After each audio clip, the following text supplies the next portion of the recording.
Olá, irmãos, aqui é o Ronaldo Costa para o canal Vida no Espírito Santo e o nosso assunto de hoje é corações contritos e corações fechados. Incendei a minha alma, incendei a minha alma, incendei a minha alma. Começamos aqui com Raniero Cantalamessa, que nos diz assim: a coisa mais difícil de obter para Deus é um coração contrito e humilhado, pois para isso a onipotência divina não basta, é necessário a nossa liberdade. Nós podemos olhar pela prática de Jesus, meu irmão, aonde quando Jesus realizava um milagre, falava algumas palavras poderosas, alguns corações logo louvavam a Deus e dizia que o Cristo de Deus está entre nós. Por outro lado, nós percebemos aqueles fariseus, aqueles doutores da lei, que não acolhiam a palavra do Senhor. Pelo contrário, muitas vezes dizia que Jesus estava blasfemando contra Deus. Em diversos momentos você constatará isso no Evangelho. Mas por que será que acontece? Esses dois procedimentos, enquanto uns acolhem, outros não acolhem. Olha o que está escrito no Evangelho de João 12:40.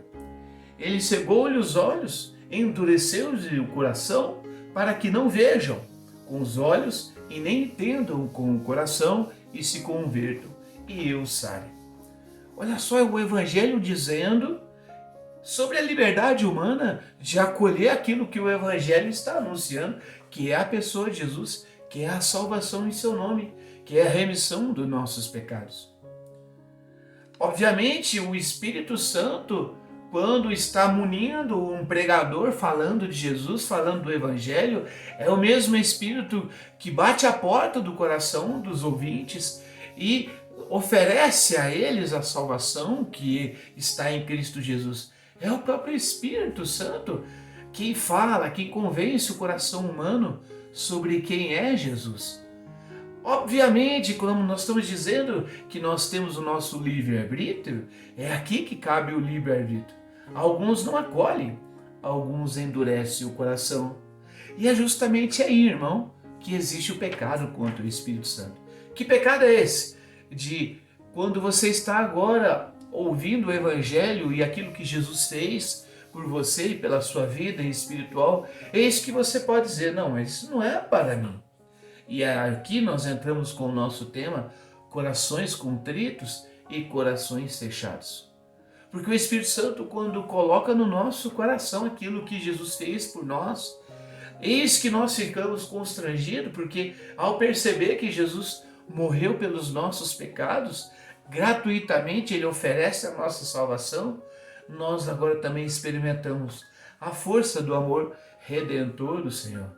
A gente fica pasmado, perplexo de perceber como pode alguém ante a salvação que Jesus nos oferece se fechar, não é verdade? Esse processo de ver com os olhos e entender com o coração é conduzido e realizado pelo Espírito Santo. Eu vou deixar aqui uma passagem do Evangelho, o Evangelho de João 16:8, você vai perceber o papel do Espírito Santo convencer do pecado, da justiça e do juízo de Deus.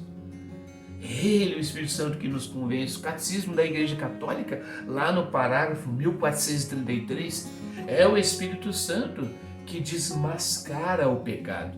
É o Espírito Santo que dá ao coração do homem a graça do arrependimento e da conversão. Olha que maravilha!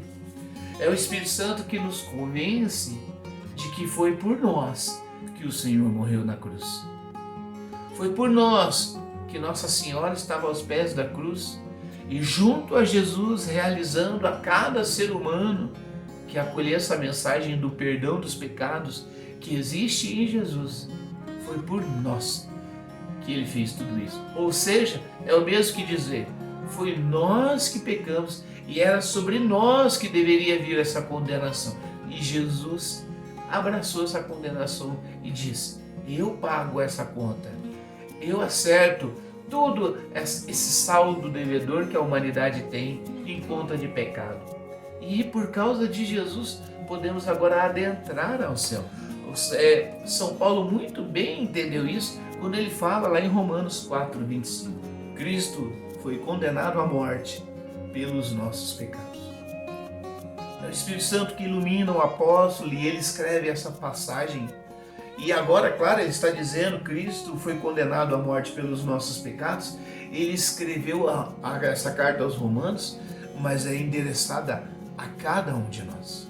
É endereçado a você, é endereçado a mim e a todo aquele que ouve a mensagem do Evangelho. E como o nosso coração reage a essa verdade? Nós acolhemos, nós negligenciamos, nós pensamos que não é para nós, é para outro, ou nós entendemos, poxa, é para mim isso. Como reage o seu coração a esse anúncio, irmão?